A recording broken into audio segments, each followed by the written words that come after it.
हरे कृष्णा। वैदिक warrior channel को subscribe कीजिए और आने वाले वीडियोस को सबसे पहले देखने के लिए बेल आइकन को प्रेस कीजिए। Hare Krishna. Hare Krishna. Love at first sight ईश्वर का विल है, मतलब ईश्वर की इच्छा से होता है, तो ये गलत कैसे है? तो देखिए, दुनिया में कोई भी चीज़ जो है ईश्वर की इच्छा के विरुद्ध तो हो नहीं सकता। तो लव एट फर्स्ट साइट भी ईश्वर की इच्छा से ही होता है।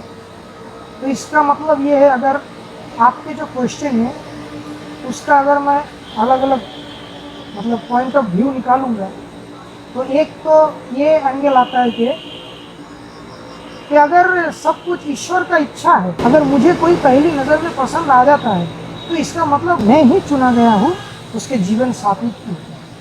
तो ये एक एंगल आपके प्रश्न से मुझे मिल रहा है। तो आपको अगर ऐसा लगता है कि आप ही चुने गए हो, तो आपको उसकी तरफ, या फिर अगर आप लड़की हो तो उसका जो है उस पुरुष की तरफ आगे बढ़ना चाहिए, ऐसा आपको लग रहा है।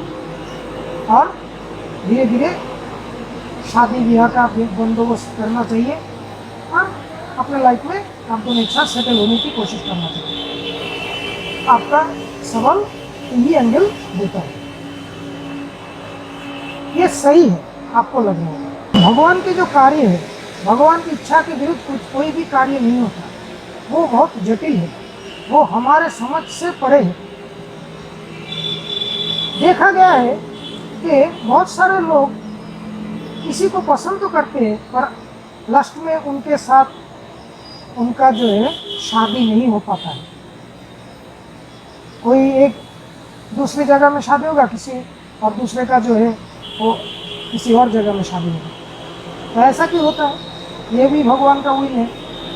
तो पहली नज़र में जो मैंने देखा है वो मुझे पसंद आ गया, तो मैं उससे शादी नहीं कर पाया। इसका क्या वजह हो सकती है? क्या मैंने ठीक से कोशिश नहीं की? तो जो मुझे जब पसंद आ गया था पहली नज़र में, तो मैंने ऐसे करके बहुत ऐसे एंगल से उसको देखा कि वो मुझे पसंद आ गया। अब तब मैंने बहुत कोशिश करके किया था, या फिर वो ऐसे ही एक्सीडेंटली मुझे पसंद आ गया। अगर ईश्वर की इच्छा में कुछ होता है तो उस चीज़ के बारे में जो सारी बातें, उसमें भी ईश्वर की इच्छा होगी ना।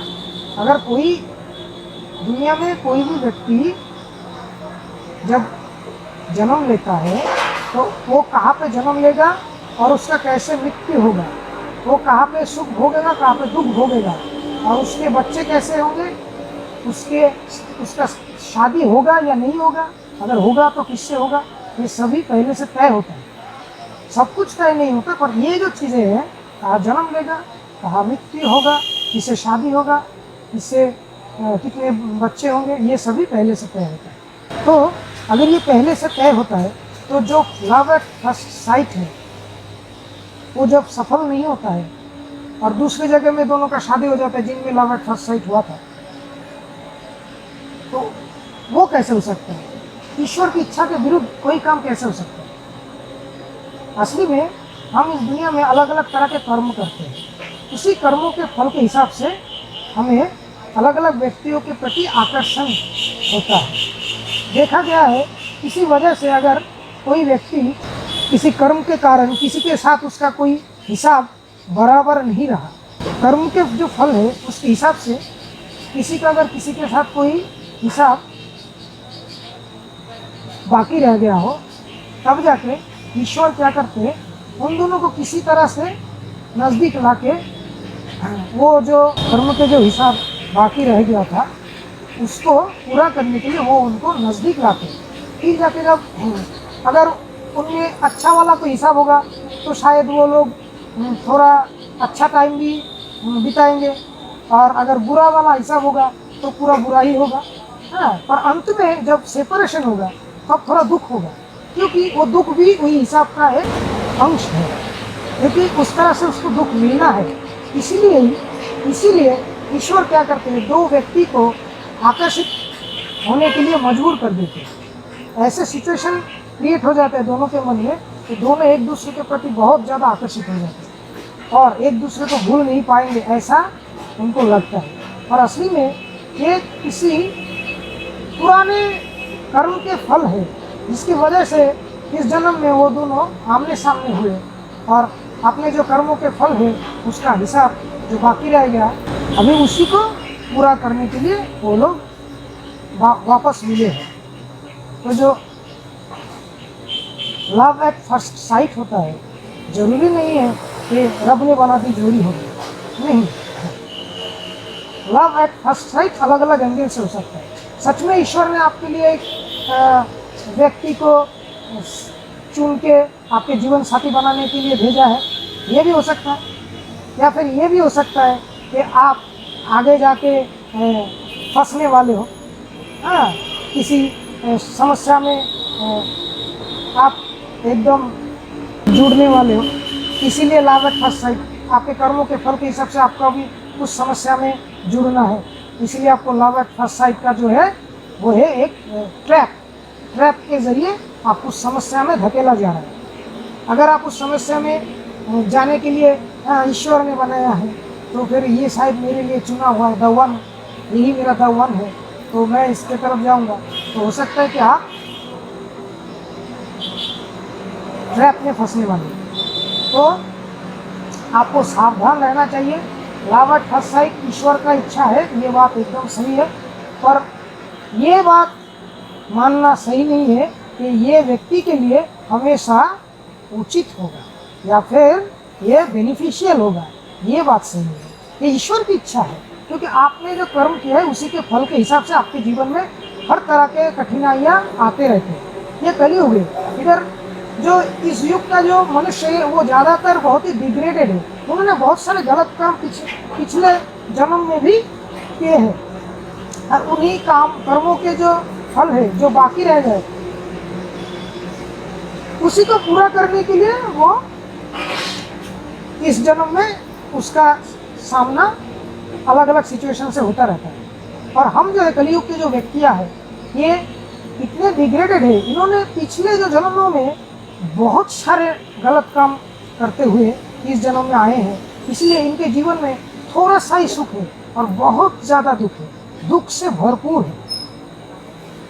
आज से 5000 साल पहले जब कलयुग का शुरुआत होने वाला था, उससे पहले भगवद गीता भगवान श्री कृष्ण ने दिया था। अब तक उन्होंने बताया था कि ये जो